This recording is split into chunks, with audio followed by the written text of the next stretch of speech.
Estás en sintonía con Punto y Seguido Radio.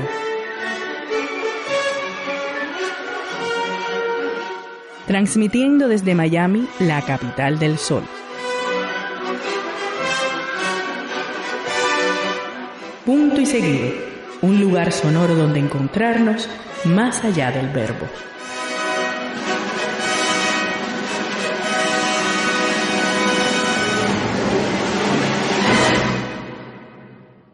Punto y Seguido Radio presenta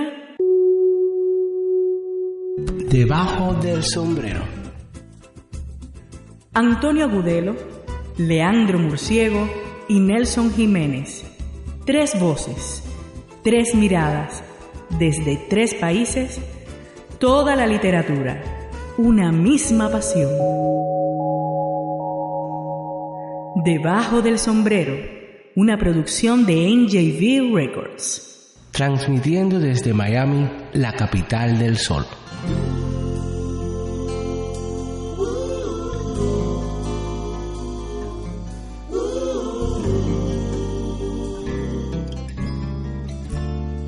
El silencio de Salvador Negro continúa haciendo eco debajo del sombrero. Esta es la segunda parte de la conversación que tuvimos con él y con Cristina Penalba la semana pasada. Gracias por venir, oreja abierta. Estás debajo del sombrero junto a nuestros invitados y a los conductores de siempre, Antonio Agudelo desde Villaviciosa de Córdoba, Leandro Murciego desde Buenos Aires y un servidor, Nelson Jiménez, desde Miami. Esta es la emisión 97 de este programa que nació en el 2011. Es la 5ª entrega de la temporada 5. Continuaremos hablando sobre el silencio y escuchando poemas del leonés Salvador Negro. Te recuerdo que estamos en www.yseguido.us y en iVoox.com. Puedes descargar nuestros podcasts o escucharnos allí a cualquier hora y desde cualquier lugar. As I walked out one morning in the month of May, down by a flowery garden, I carelessly did stray. I overheard a young maid in sorrow did complain, all for her absent lover who plows the raging main. Y vamos a comenzar el programa de hoy con una nota que me ha llegado desde España gracias a la amabilidad del poeta Javier Irigaray, quien trabaja para la revista Versovia. Sensi Falan acaba de interpretar, acompañada de Choki Duré, Vivir del Cuento, una canción compuesta por ella a partir de un fragmento de Macbara, poema en prosa de Juan Goytisolo. Empuñando la guitarra con su mano izquierda, se acercó hasta el escritor errante para decirle: «Estoy aquí porque la chanca está contigo, Juan». Y Goytisolo apenas pudo decir a la musa del barrio que se contempla desde el hacho de la alcazaba, embargado por una emoción incontenible. ¡Qué voz, Sensi! ¡Qué canción más hermosa! Juan Goytisolo ya conocía la canción, que había escuchado en París en casa del escritor José María Ridao, y decidió que la voz de seda de la chanqueña debía acompañarle durante las jornadas que se estaban organizando en torno al acto en que se le había de entregar el premio Cervantes. Unos días antes, el arte de Sensi había seducido al equipo de televisión española que llegó hasta la Chanca para rodar un documental sobre las huellas literarias de Juan Goytisolo, hasta el punto de que la que iba a ser una canción más a lo largo de la película se ha convertido en la banda sonora de la cinta que se estrenará durante este mes de mayo. A partir de ahí, las reacciones a la canción y a la voz de Sensi Falan no han dejado de sucederse. El poeta Benjamín Prado y Carles Francino quedaron cautivados y casi anonadados ante la canción que escuchaban durante la entrevista que, en la ventana del hacer, dedicaron a la cantante. El rector de la Universidad de Alcalá de Henares es testigo de excepción de que Sensi Falán y su música fue el tema que ocupó la conversación de Juan Goytisolo durante la comida que compartieron al día siguiente, y siguió siéndolo durante la cena, según José María Lasalle, director general de Cultura del Gobierno de España. Es mucho el tiempo que un río infinito de emociones fluye desde el corazón y la garganta de Sensi Falán. Pero ahora ese caudal se ha desbordado y ya inunda numerosas almas sedientas y comprometidas con la belleza y la dignidad. La de Juan Goytisolo también. Y ahora, oreja abierta, pongamos atención a esta canción que tanto revuelo ha causado. Sensi Falán con el texto del Premio Cervantes 2015, Juan Goytisolo.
Mecánicamente barrido, barrido por el mar,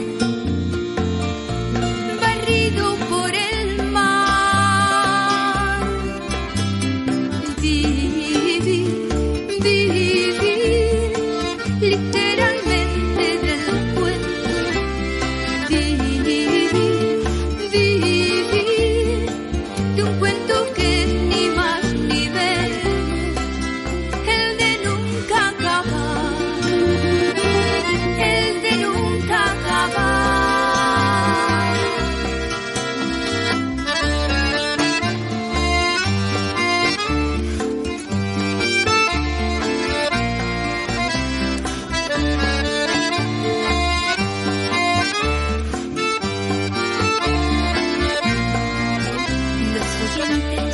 Forman semicírculo en torno al vendedor de sueños, absorben sus frases con atención hipnótica, se abandonan de lleno al espectáculo de su variada mimética,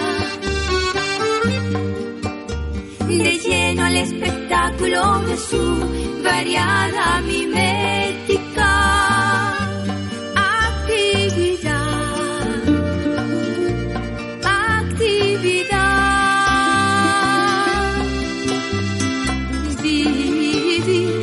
Vivir, literalmente del cuento.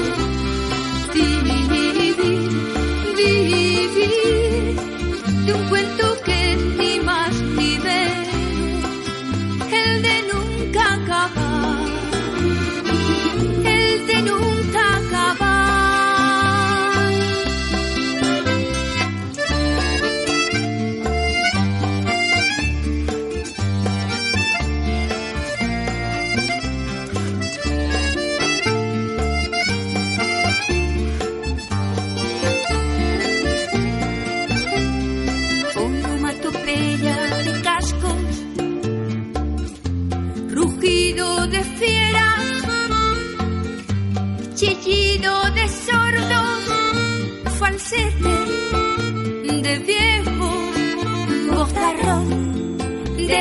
gigantes, llanto de mujeres.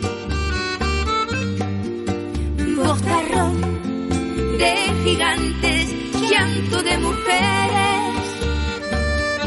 Susurro de enanos, susurro de enanos.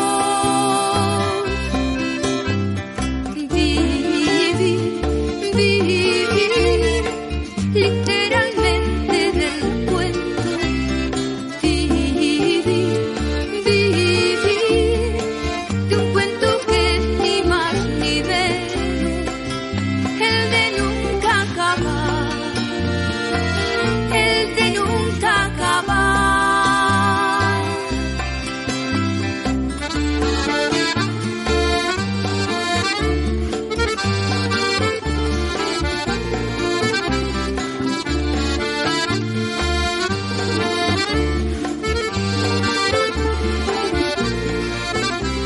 A veces interrumpe la narración en su punto culminante y una expresión inquieta se pinta en los niños pasmados a la incierta luz. Se pinta en los niños pasmados a la incierta luz. Se pinta en los niños pasmados a la incierta luz. Incierta luz del candil, incierta luz del candil. Asherata melha, finkunchi selha, fieshnen selha, ashiroti, ashkiti.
Mira qué suerte tenemos debajo del sombrero. Es un privilegio escuchar esta maravillosa canción. Gracias a Javier Irigaray por hacerla llegar y felicitaciones a Sensi Falán por este trabajo que viste con lindo traje las palabras de Goytisolo. Y felicidades, por supuesto, al escritor por el premio recibido. Desde 3 países, 3 voces, 3 miradas. Toda la literatura, una misma pasión, debajo del sombrero.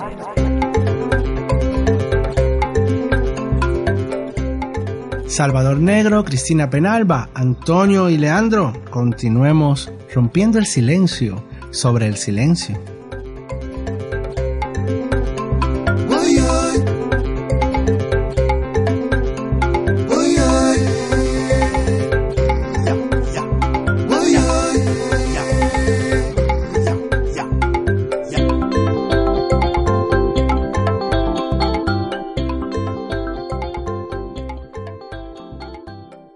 Talla la emoción. Es una voz maravillosa, es increíble cómo recita tus poemas. Feli Úbeda Martín. Llueve. Superficies, volúmenes. Oh Dios, ya qué locura. Tejas, féretros, paredes. Llueve por dentro de la casa, llueve sobre todas las cosas, llueve desde la casa al cielo, y llueve también desde la boca, desde la piel del muerto llueve, niebla, lluvia evaporada llueve. Y se ha hecho tarde, Padre. Se ha hecho lluvia al mundo y no llegan los cántaros. Quiero coger a un niño que se ha hecho lluvia y se me escapa. Padre, ahora me dirás, tranquilo, tú tranquilo. La palabra círculo del que no sé escapar.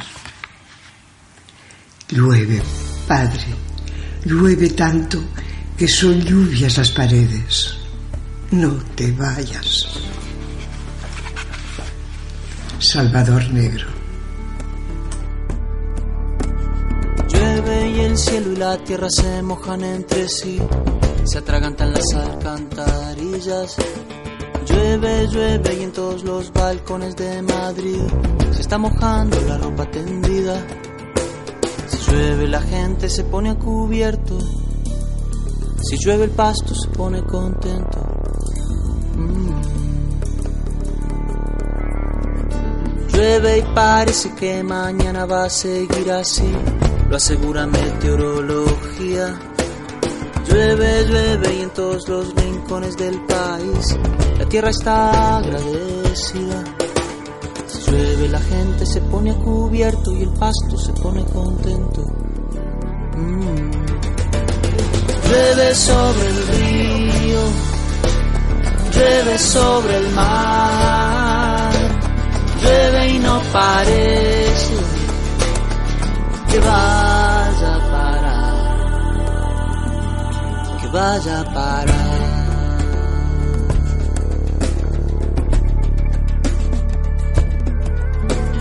Llueve y el cielo y la tierra se tocan entre sí, se escucha el rugir del aguacero. Llueve, llueve y en todos los rincones del jardín se alborotó el hormiguero. Si llueve la gente se pone a cubierto, si llueve el pasto se pone contento. Tu poesía ha sido escrita por 20 años y ahora la estás publicando. La pregunta es, ¿la estás reescribiendo o la estás rescatando virgen tal cual nació en aquellos primeros años? ¿Cómo haces? No, bueno, no, ni se me ocurriría rescatarla virgen. De todas maneras, la que comienzo a publicar, bueno, El Silencio sí que tiene como 6 o 7 años, pero la que pienso publicar en el futuro es la poesía más reciente. Yo, por supuesto, la poesía primera ni se me ocurriría, tendría que reescribirla mucho. Ya la que publico ahora o la que pienso publicar más recientemente, le encuentro defectos con que alguna poesía ya de mis años mozos, por así decirlo, pues no, la encuentro completamente insufrible y no se me ocurriría dársela a ninguna. No le creáis. Es que eso es muy subjetivo. Yo entiendo que a lo mejor te puede parecer, pero quizás allí están cosas que ya no puedes pensar de esa manera, que ya no puedes sentir de esa manera porque ya tienes otra edad y es muy probable que la puedas rescatar de algún modo. Creo que vale la pena que lo intentes. Quizás no ahora, quizás más adelante, pero si la relees te vas a dar cuenta seguramente de miles de cosas que habías olvidado y que son importantes y que los demás queremos saber, ¿entiendes? Yo creo, y se lo dije a Cristina cuando hablamos, creo que es importante publicar por una razón, para no vivir en el tormento de estar reescribiendo la poesía, porque por supuesto que la reescribo. Cada vez que leo un poema encuentro sus fallos y las posibilidades de enmendarlos. Entonces yo el libro del Silencio, pues si no lo he vuelto a leer desde que me lo dieron, porque obviamente encontraría fallos y sería doloroso. Entonces, pero hasta el mismo día anterior pues lo relees una y otra vez y encuentras, pues sí, que se puede mejorar, ya no se puede mejorar mucho, y entonces es mejor escribir, publicar y olvidarse de eso, ¿no? Olvidarse de eso completamente. Ahora en León van a hacer una tertulia sobre el libro El silencio en la cafetería Amélie y me han invitado. Y yo digo, bueno, tengo un conflicto, no sé si ir porque no quiero saber nada del libro, porque lo que ocurre es que, claro, no quiero pues que abandonarles allí a su suerte, ¿no? Con el libro. Es decir, ya que quieren hacer una tertulia sobre ese libro, que podían haberlo hecho de otros, pero por lo menos acompañarles. Entonces tengo ese conflicto porque voy a volver a escuchar del libro, que no quiero escuchar más, y ahora yo estoy pensando ya en el próximo, y en fin, que corrijo todo lo posible, y si me dieran el silencio ahora, lo corregiría y lo cambiaría también. Eso es algo que sucede, claro. Todo el Pero que no escribe sé se da cuenta de eso. qué pensaréis los demás, pero ante la importancia del fondo de su poesía, desde luego si hubiere algún error, que creo que no lo hay, vamos, le disculparíamos en la forma, creo yo, porque él corregiría seguramente la forma, el fondo es imposible, ese está ahí. Yo se lo disculpo si hubiera, que creo que no lo va a haber, ni lo hay en lo publicado, Salvador, para nada. Pero bueno, si tú lo vieras, los que escribimos siempre nos sacamos defectos, pero el mensaje lo estamos recibiendo y es tan importante que, de verdad, paso del purismo de la forma absolutamente.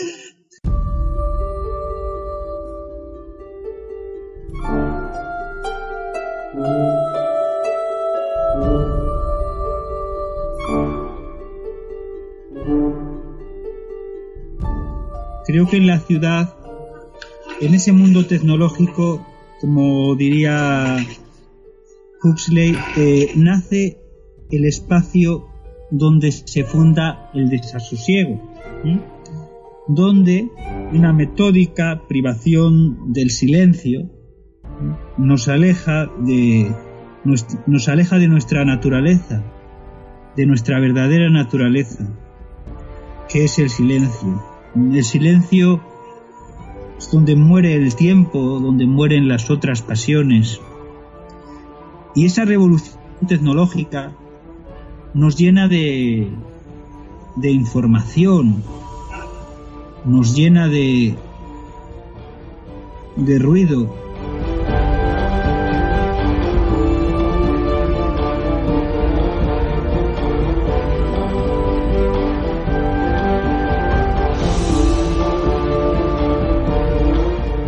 Estoy pensando ahora, Antonio Agudelo, en tu pregunta, sí, en lo que dice nuestro maestro en común, don Antonio Gamoneda, sobre esa literatura meramente informativa, sí, que está ausente de la verdadera, de esa sabiduría abisal, ¿no? que entronca con lo que llenan las palabras, porque en la poesía ese silencio no es lo que dicen las palabras, sino lo que permite que las palabras sean dichas. Entonces ese silencio, ese espacio, que es lo que habilita para que las palabras sean dichas, se llega a través de la poesía, que va más allá de lo informativo, que va más allá de la palabra coloquial. Yo pienso que la poesía nos da respuestas que no sabe darnos ni la filosofía ni nada. La poesía nos da esas respuestas. Y pienso que la experiencia poética y la experiencia mística de que nos hablaba San Juan de la Cruz no son parecidas, pero tienen mucho en común. ¿Crees que el poeta esencial es aquel que es fiel a un pensamiento y que ese pensamiento no está pensado? Bueno, por supuesto que es un pensar sin pensar. La poesía va más allá de ese pensamiento. O sea, necesita una radicación física, que son las palabras, pero va más allá de las palabras, porque lo poético no está dicho solamente con las palabras, sino que está dicho en los intersticios del poema, en las fisuras del poema, en lo que va más allá de ese lenguaje. Es en la intuición, en lo que llamaba Plotino la zona zaguera de la inteligencia. Entonces, para construir eso que nace desde la intuición, que a veces solamente cuando olvidamos ese pensamiento y vamos más allá de él, podemos ser capaces de llegar a esa zona zaguera de la inteligencia, que es donde los dominios del pensamiento discursivo, donde los dominios del ego pierden sus cimientos. Ahí es donde el silencio ordena, donde detiene ese ego. Debajo del sombrero. Y yo realmente no sé si la poesía es lo que aparece con pensamiento o sin pensamiento. Creo que lo más importante es el producto que pueda llegar a generar cada uno y lo que eso genera en los demás. Cómo accede a cada uno a ese resultado, está muy bueno saberlo, pero no existen generalidades. Porque cada abordaje es único, porque cada historia reconoce sus propios caminos, y creo que esa es la magia de la poesía, y que soy de la idea que tendríamos que entregarnos realmente a disfrutar de eso y no perseguir sentencias o respuestas válidas a todo esto. Porque si no fuese así, sería muy fácil escribir poesía si todos tuviésemos que seguir alguna fórmula. Y la realidad es que cada uno tiene su fórmula. Y creo que estas charlas que vamos teniendo a medida que pasan los programas con los distintos escritores, y hasta mismo la que tuvimos nosotros en el primero, están muy buenas porque vamos entendiendo cómo funciona la cabeza de cada uno. Y ese es el gran secreto, es entender la cabeza de Salvador, que hace estas obras de arte en cada verso, y no hablo de sus poemas. Pero cuando hablo de Salvador podría estar hablando de un montón de escritores, y cada uno seguramente accede a ese resultado de una manera distinta. Y lo más interesante es si de todos podemos entender esa llavecita. Difícilmente podamos usarla, pero entenderla al menos. Y como para entender un poco, me gustaría preguntarte, Salvador, ¿quién sos vos? ¿Cómo te definís vos a vos mismo? ¿Y quién soy yo? Ya no me acuerdo. Yo pienso que el autor no se debe definir, lo tenemos que definir los demás. Y yo no hablo como autor, perdón, no hablo como autor, hablo como ser humano. Digo, fuera de la literatura, Salvador tiene una vida. ¿Y quién es Salvador? Para que los oyentes sepan de boca del propio Salvador quién es. ¿Qué gusta? ¿Qué hace? ¿De qué disfruta? ¿Cuáles son las cosas que disfruta cuando está fuera de la literatura? ¿Cuáles son las cosas que disfruta, desde ir a un parque, desde ver un atardecer, desde ir al cine, desde disfrutar con el olor del café? ¿Quién sos, Salvador? Bueno, pues sí, de todos los hombres que he sido, que diría Borges, ¿no? Bueno, algunos soy que puede responder a esa pregunta. Algunos soy que es conocido para mí mismo, ¿no? Dentro de ese mundo más personal, que es conocido para mí mismo y que entra dentro, pues, de las aficiones y demás. A mí me gusta disfrutar con la música, sobre todo. Yo disfruto con la música y disfruto con el silencio, con los espacios del silencio, con los espacios más sutiles del silencio. Antes has dicho que has hablado de un parque, y sí, yo a veces me enamoro de rincones perdidos en los que se desarrolla el silencio. Yo trato de mantener el reposo, trato de estar cerca de las personas, no solamente de los espacios físicos, sino las personas que pueden darme ese reposo y de los espacios que a veces son espacios que nadie se interesa por ellos, como un pequeño rincón del bosque al que nadie va, o un pequeño rincón de la ciudad que pasa desapercibido, pero hay un farolillo del que yo puedo estar enamorado, ¿no? Es muy importante para mí el viaje.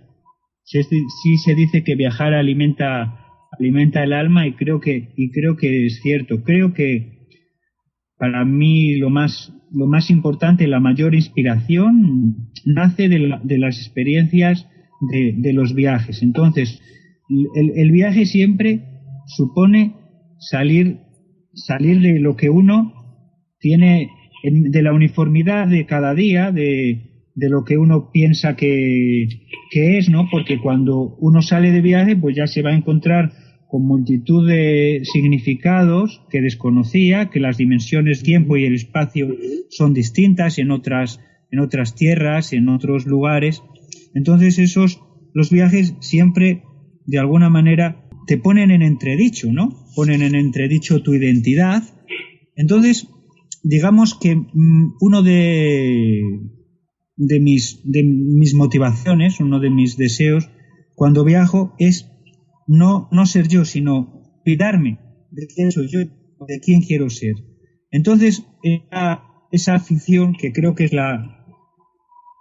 mi principal aspiración, y también en la meditación es la que la constituye, que es la destrucción del yo, la destrucción de todas las ideas que tiene uno sobre sí mismo, vivir en lo que se llama en el sunyata, en el vacío, en ese estado mental de sosiego, ¿no? Entonces, en ese olvido de uno mismo, en el que se produce la unidad, creo también que el poema es eso, la unidad de yo y el universo. En ese olvido, el trabajo de ese olvido es lo que a mí me gusta cultivar. Y ese trabajo del olvido suele ocurrir en los viajes, en los que nadie me puede recordar, quizá porque nadie me conoce.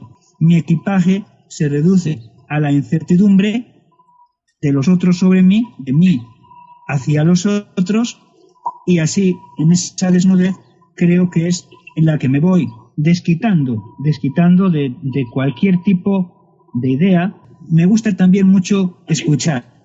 Antes hablábamos de la filosofía, los místicos, etcétera. En la academia de Pitágoras, a los alumnos al principio, los acusmáticos, tenían que escuchar, y había que pasar un periodo de silencio escuchando sin dar respuesta. ¿Por qué? Porque cuando está el otro hablando y uno está pensando en su respuesta, no puede escucharle. Siempre está en su pensamiento tratando de a ver qué voy a decir ahora. Entonces nadie se escucha. Entonces, escuchar y olvidarse de uno mismo, de todas sus fobias, filias, ir más allá de lo agradable, de lo desagradable, de su propia fascinación, esa escucha, ese vacío, ese trabajo con el vacío, en la que uno va tratando de quitar más que de poner, y se va quedando con lo más desnudo de él, que es la unidad, pues ese trabajo que es muy agradable y es muy placentero, ese olvido de uno mismo, en la que ya pierdes la noción no de quién eres, sino de lo que tú pensabas que eres, o de lo que la historia, porque volviendo al silencio, el silencio es esa escena donde no hay historia, está más allá de la historia. La historia es la historia de la persona, pero el silencio va más allá de la noción de la persona, de la noción del ego. Y disfrutar de ese olvido, sea donde sea en un viaje. A veces puede ocurrir ese olvido con alguien. Por ejemplo, puede ocurrir, y no tiene por qué ser el amor romántico, puede ocurrir en la amistad verdadera, en el amor, en el que uno puede salvarse de quien haya sido, puede olvidarse de quien ha sido hasta entonces, y puede ser solamente a partir de entonces, y puede quitar todos los pensamientos que creía que que creía que era. Entonces, ir progresivamente eliminando la pequeña historia personal, que al fin de cuentas no importa nada, para convertir el corazón mismo, nuestro corazón mismo, al otro, a lo que es de alguna manera también nosotros. Bueno, pues esa conversión que puede realizarse en los trabajos, en mi caso la escucha, ¿no? En el retiro, en esos viajes, en la música me gusta también, me gusta mucho, por ejemplo, toda la música, pero la música, el canto gregoriano, me gusta escuchar mucho ahora. Me gusta escuchar las suras del Corán. Me gusta la música religiosa también. Bueno, en fin, todo sabemos eso que los boleros. Bueno, a ver, sí, no, sin duda alguna, los boleros. me has desvelado ahí. Los boleros, sin duda alguna, por supuesto. Si yo pudiera elegir cuál sería mi oficio, pues sería cantante de boleros, que eso es lo que verdaderamente me ha interesado siempre, y no la poesía. La poesía ha sido una imposición, claro, una imposición. Yo en un libro digo, a mí me dieron esto, ¿no? Me dieron la poesía, no sé por qué, pero claro, yo quería lo otro, por supuesto, querer, que es, además es, claro. Pero no hubo suerte, pero por supuesto, los boleros es la música, no lo iba a decir porque, pero Cristina ya lo ha dicho, pero es mi música favorita, y con los boleros pues puedo olvidarme de todo, del mundo, de mí y de todo lo habido y por haber, claro.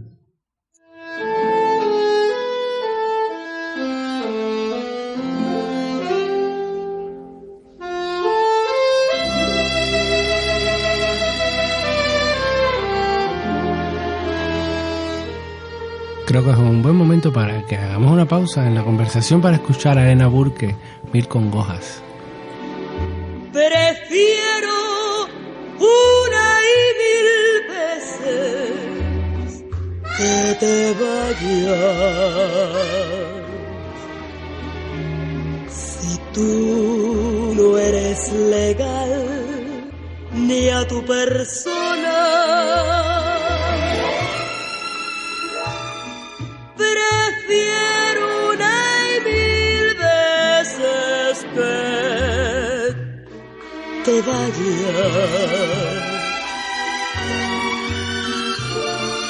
para arrancarte así de mi memoria. No irás de mí un lamento ni una queja, aunque me estén matando mil congojas. Prefiero una y mil veces que te vayas, porque de ti no quiero ni la gloria.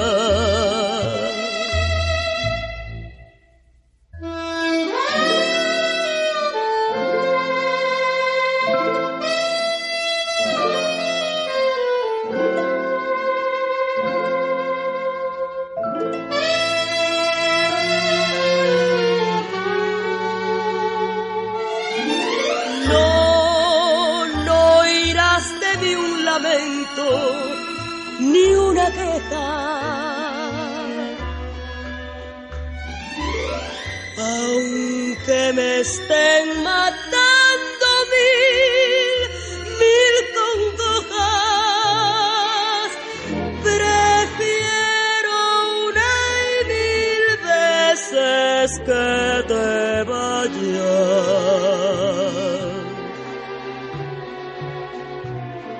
porque de ti no quiero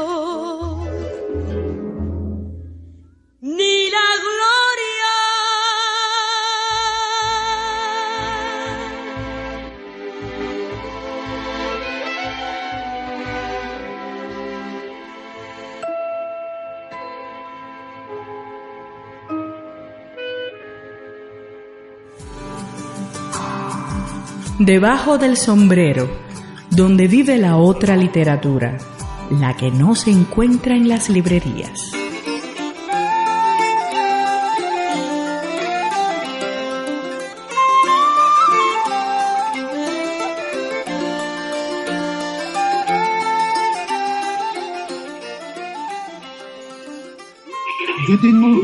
Yo tengo dos preguntas. Una, decirle a Leandro Murciego que yo pienso que la gran poesía es una pregunta sin respuesta. Claro, eso sí. Y también señalar un aspecto de la poesía de Salvador Negro, que yo la podría definir como poesía de la conciencia, y en dos direcciones: como compromiso ético con la existencia de los más débiles sobre todo, y como resistencia al discurso del poder. En definitiva, poesía de la conciencia, cuyo único objetivo es la unión de la vida con la imaginación. ¿Qué piensas tú, Salvador? Bueno, yo, en este caso, Antonio, yo la verdad es que los temas de mi poesía, te digo de verdad, que pues ya, o sea, quería decir otra cosa para que, de alguna manera, yo tuviera más participación en mi poesía, pero es que no los elijo. Cuando tú me estás hablando de esa conciencia, claro, yo estoy ahora pensando en algún poema que puede tener. Yo no los elijo es que yo me veo en los demás. Entonces como no escribo los poemas porque entienda que los demás están sufriendo, sino que yo sufro en los demás. Entonces, claro, la poesía es un ejercicio individual en el que se impone, confluyen, pues esa voluntad, creo, del lenguaje, esa escucha y mi propio dolor, porque no creo que la poesía, pues salvo raras excepciones, como la de Whitman o alguna cosa, sea una celebración, sino que tiene más que ver con el mal de vivir y con la conciencia del dolor, con la lucidez agónica que diría Gamoneda, que con otra cosa. Entonces creo que pues no elijo los temas, veo el sufrimiento, lo escucho, me llegan las palabras y ya conforman el poema. Yo querría a veces, esto sí que es una confidencia, pues a veces que he estado cansado ya de algún tipo de escritura, pues sí que me han llegado otro tipo de poemas con los que me he divertido y me han dicho algún otro amigo y tal. Bueno, esto igual no es muy interesante, no es tan poético como el otro, pero dijo, pero la verdad es que me supone un descanso de la otra poesía, ¿no? En la que se reconoce el dolor, lo profundo del ser humano, ¿no? Por más que yo quisiera, no puedo decir que soy uno de esos poetas comprometidos o que hago poesía social y demás, porque más la poesía me hace a mí que yo a ella, y no lo elijo, de verdad. ¿Qué hay? ¿Se sabe qué hay después del silencio? Hombre, después del silencio no puede haber nada, porque en el silencio está todo, están todos los tiempos. El silencio es más allá del tiempo, entonces el silencio carece de lo temporal, es ir más allá de lo temporal, por eso no hay nada más allá del silencio. El silencio está en otra disposición, que es más allá del tiempo. Lo que hay más allá de las cosas son las cosas, lo que hay más allá de lo pasajero es lo pasajero, pero más allá del silencio no hay nada, porque el silencio es el más allá. Lo que no puede pensarse con la mente es aquello por lo que la mente puede pensar. No, yo pienso que más allá del silencio, el poeta no puede pensar la luz. Es la luz quien nos piensa a nosotros. Estoy de acuerdo. Esa es la intuición. Eso es lo que va más allá del pensamiento. Cada vez que hablamos y cada vez que nos negamos a hablar, nos vemos implicados también en un acto de poder. Hay incluso quien considera que toda palabra es violencia. A mí me parece un poco hiperbólico esto, pero bueno, el silencio sería entonces la paz, la mansedumbre o quizás la sumisión. Y esto va a depender en definitiva del contenido de lo que no sea silencio en ese momento, ¿no? A veces el silencio será más bien aceptación o negación. También puede ser lo contrario del grito. Aunque yo también debo confesar que conozco el aterrador grito del silencio. Y es peor que cualquier ruido. Como Salvador es psicólogo, sabe mejor que nosotros seguramente la importancia que tiene romper el mutis en una catarsis, el alivio que proporciona matar al silencio ante la oreja apropiada e incluso, aunque ésta no sea la apropiada, aunque el tímpano esté destrozado, esa oreja sorda que a veces escucha el río de palabras contra la pared, aún así, sorda o retorcida, cuando hablamos, algo se alivia adentro, algo se libera y nos deja menos solos. Y esto es una defensa a lo contrario del silencio, ¿no? Ese decir, ¿verdad? ¿Te refieres a ese decir que es la defensa, ¿verdad, Nelson? Correcto. Sí. Bueno, son dos clases de, por supuesto, dos silencios. Ese es el silencio el que tú estás hablando, pues que procede pues del desacuerdo, que procede del grito, que procede del dolor y que es necesario, claro, y que viene a exorcizar nuestros males y consiste en decirse, consiste en decir algo, porque ponerle palabras a lo que nos duele, ponerle palabras al tormento, por supuesto que es un modo de curarnos. Ese es un estado primario del silencio. Luego hay otro estado, que es en el que el silencio es el todo lo que hay.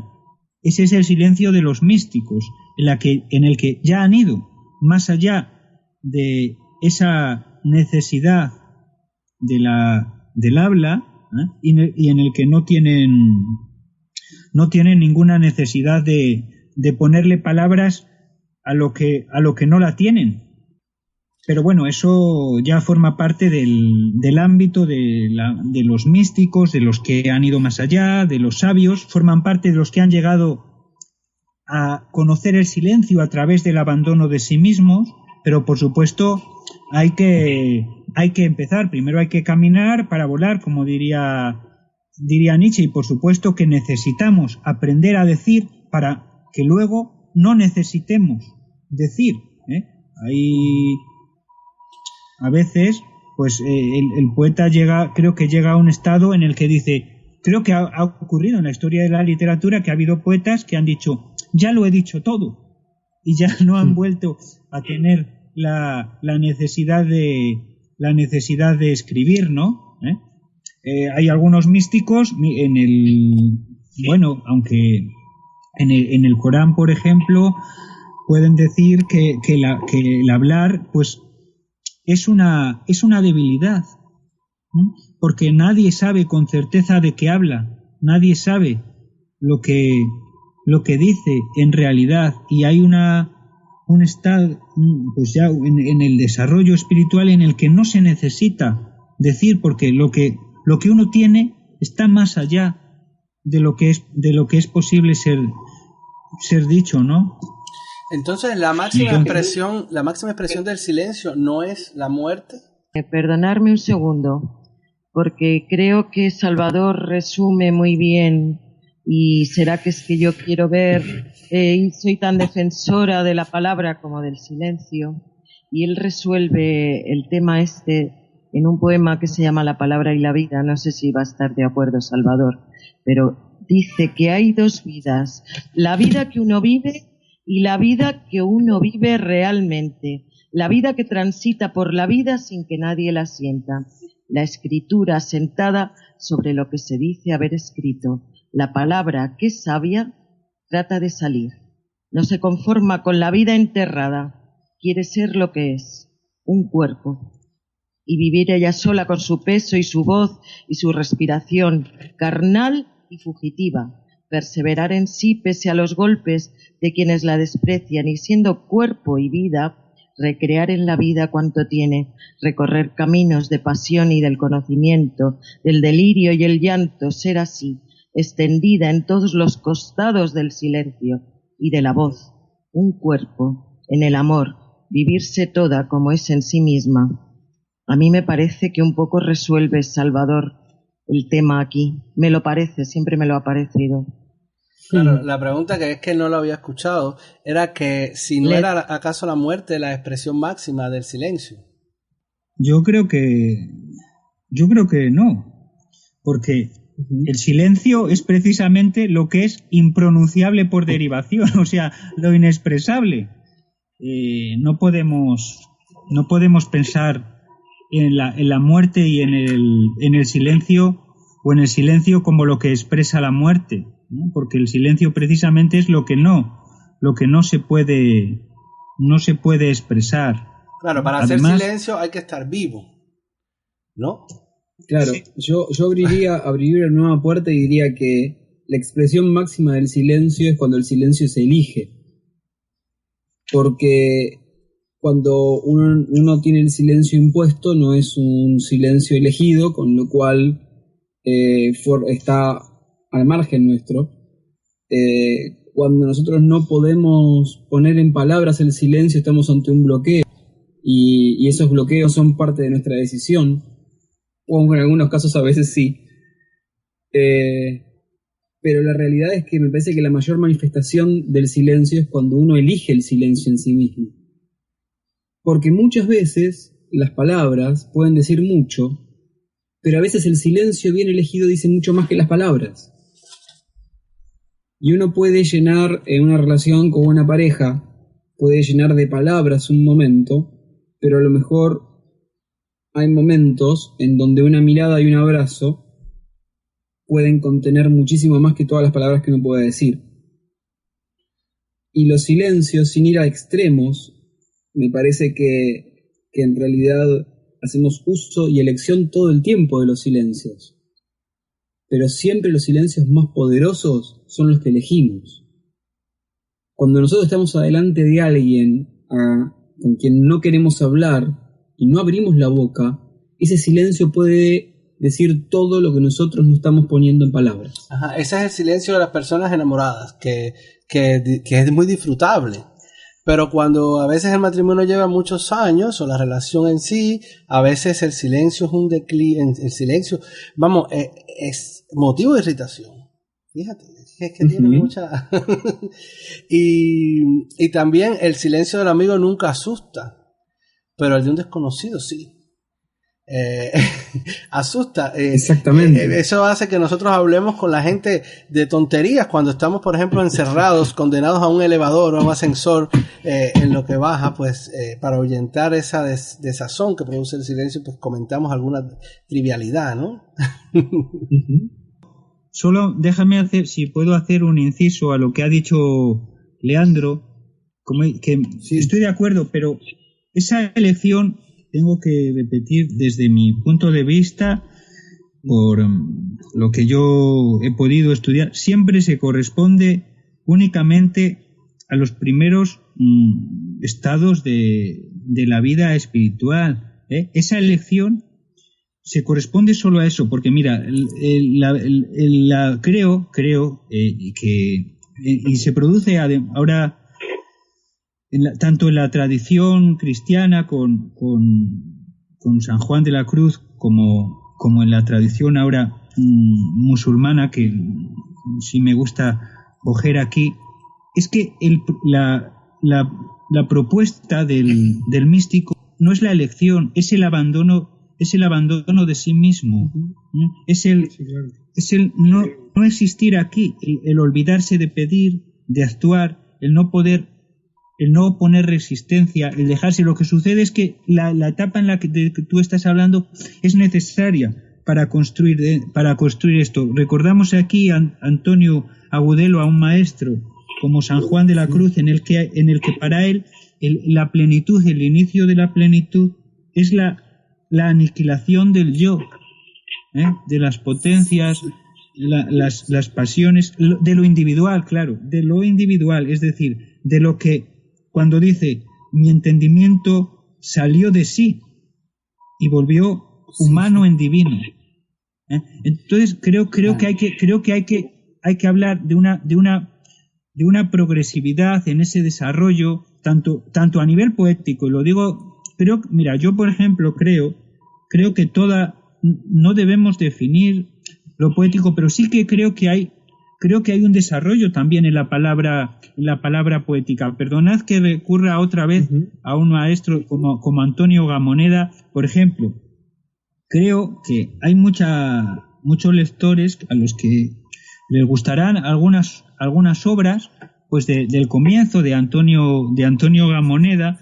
Y él, por ejemplo, pues esas obras del comienzo, él las ve como un paso hacia, por ejemplo, sus libros Descripción de la mentira, por ejemplo, en el que ha llegado a otro estado, ¿no? A otro estado en la que... Y no quiere decir que lo anterior no haya sido palabra poética, sino que creo que puede haber una evolución de esa palabra poética cada vez hacia una mayor conciencia del silencio, hacia una zona de mayor encuentro con esa unidad. Yo me hago una pregunta, pensando por ejemplo en el silencio religioso o en el silencio espiritual. ¿No está en un punto ese silencio? O sea, ¿qué función social tiene ese silencio? ¿Qué mensaje y cómo cambia el mundo a todos los demás que a lo mejor están en otro estadio o en otro nivel, pero cómo colabora en los demás? Ese silencio que supuestamente parte del despojo de ese yo, ¿no pasa a ser una reafirmación de ese yo permanente? Ese silencio, ¿cuánto colabora en los que están alrededor? Bueno, colabora radicalmente, porque cuando alguien no está excesivamente pendiente de sus propios pensamientos, pues deja un espacio libre y abierto para los sentimientos de la compasión, del amor, de la empatía, y por supuesto que colabora activamente. En mi caso, por ejemplo,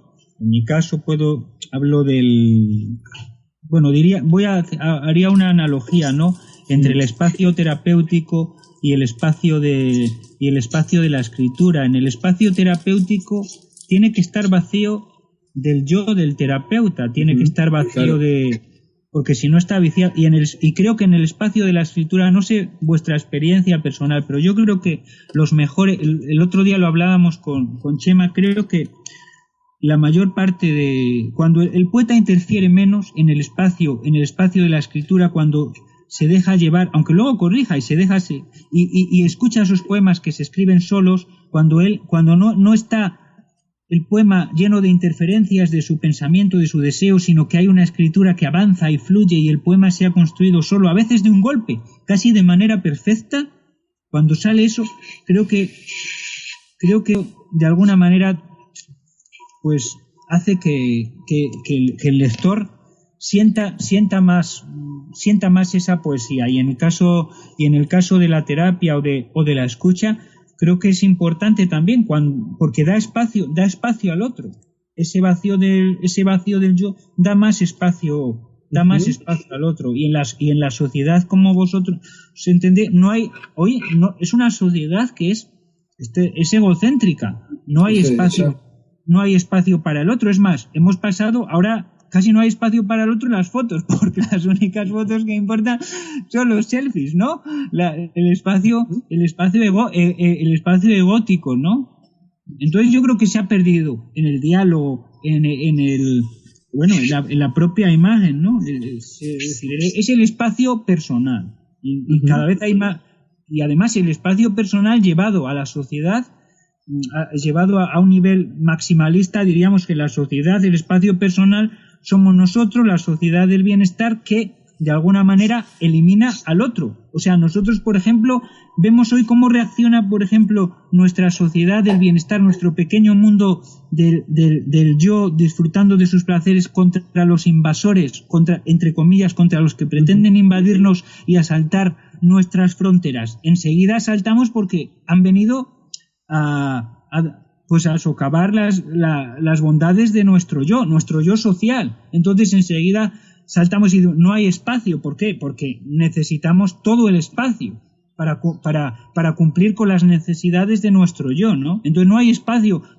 para el otro. A nivel personal podemos llevarlo al diálogo y a nivel social podemos llevarlo al espacio social, ¿no? Al nivel, claro, de sociedades que, por supuesto, conduce a los atropellos y a que se puedan, pues, sociedades enteras venir abajo, ¿no?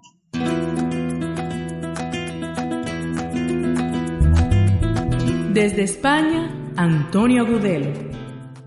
Si estás entre volver y no volver. Desde Argentina, Leandro Murciego.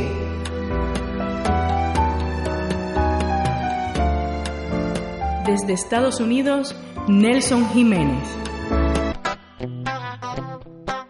Y desde cualquier rincón del mundo, tú. Juntos, debajo del sombrero. C'est bon, j'ai vu ce qu'est devenu la terre dégénérée. Je veux retrouver tous les miens. Para mí, bueno, como conclusión a toda la conversación, que para mí ha sido un gran honor, ¿no? Para mí la poesía siempre ha sido reconfortante y liberadora, aunque es del sufrimiento. O quizá, por eso mismo, no va a cambiar el mundo, pero sí puede intensificar nuestra conciencia. Y creo que la palabra perfecta es el silencio. En lo personal disfruto de estas charlas, disfruté mucho de estas charlas con Salvador, con Cristina, obviamente con ustedes dos. Es una manera de conocernos un poco más, de poder entender qué está pasando en distintos lugares, de poder ver cómo pensamos en distintos puntos y ver que tampoco somos tan distantes ni tan distintos. Sí. Y lo más interesante es que al menos al conocer a Salvador Negro me permitió encontrar un espejo. Su poesía permite un espejo en el cual uno se puede reflejar. A pesar a lo mejor de nunca haber pensado eso, a lo mejor de siempre haber pensado eso. Como sea, en cualquier caso, uno se refleja y encuentra esa devolución de la imagen de uno en el otro. Y creo que eso es muy rico. Y eso particularmente es lo que me permitió este programa conocer a Salvador y a su literatura.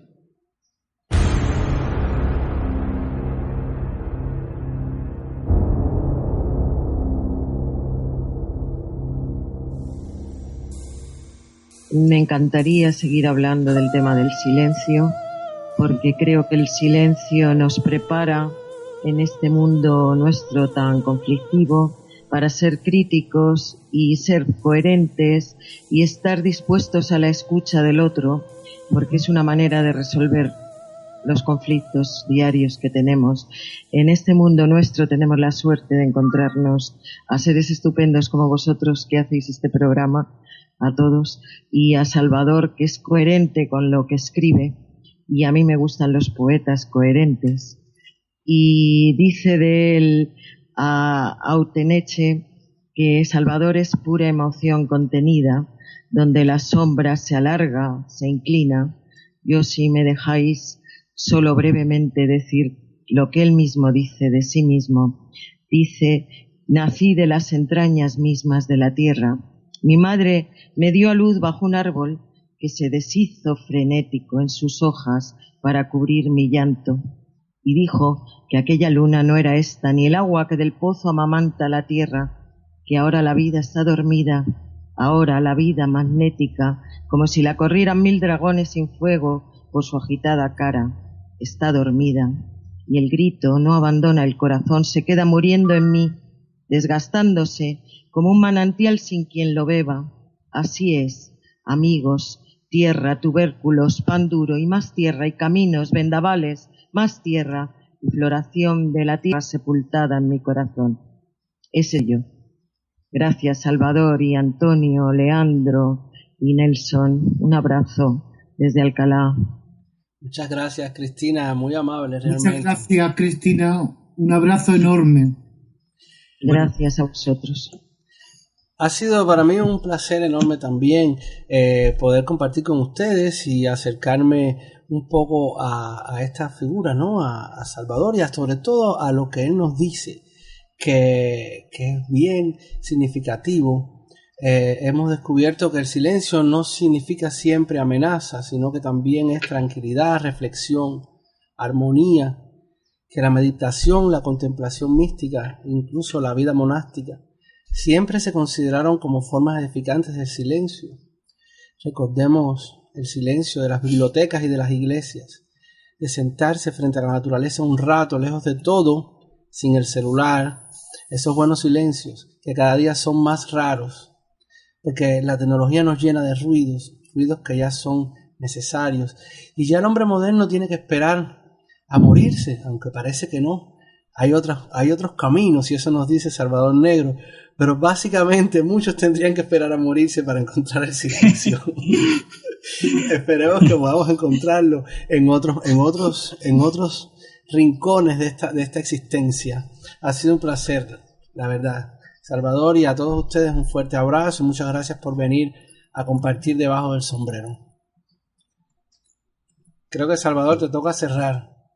Ah, bueno, yo pensé que ya me había liberado. No, que Cristina ha dicho que soy coherente, y yo digo, trato de ser coherente. Lo que pasa es que, claro, hoy he incurrido en la contradicción porque llevamos más de 2 horas hablando del silencio cuando es la ausencia del lenguaje, y yo, pues por supuesto, he pecado hoy, ¿no? He pecado, pero era necesario, ¿no? Era necesario.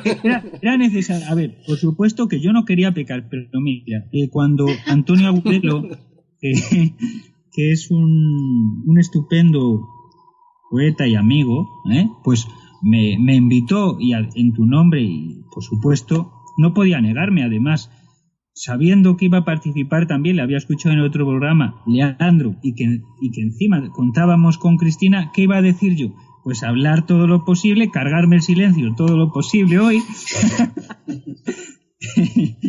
Y creo que voy a estar callado hasta fin de año. Por lo menos hasta lo más posible, ¿no? Y bueno, pues eso, que me perdonen los oyentes por haber roto el silencio, y muchas gracias a vosotros por haber hecho posible este diálogo que se me ha pasado en 5 minutos, o sea que fantástico. Gracias, de verdad, un abrazo para todos. Bueno, pues nos vemos entonces la próxima semana debajo del sombrero en una próxima emisión. Recuerda que estamos en www.yseguido.us y en iVoox.com. Yar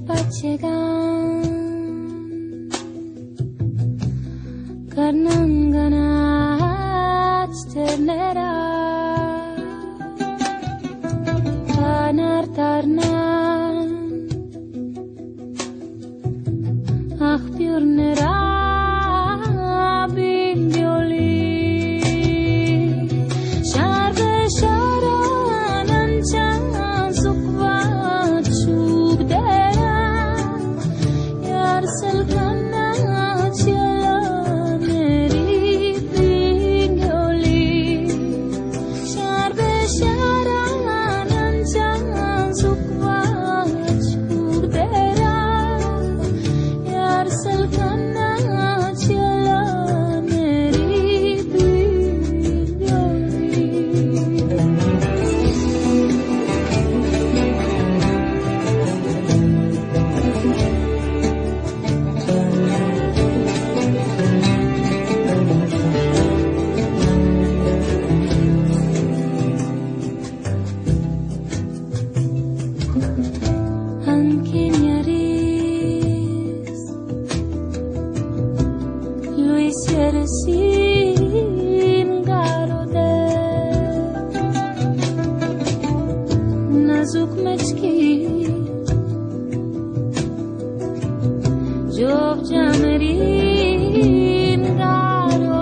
Casa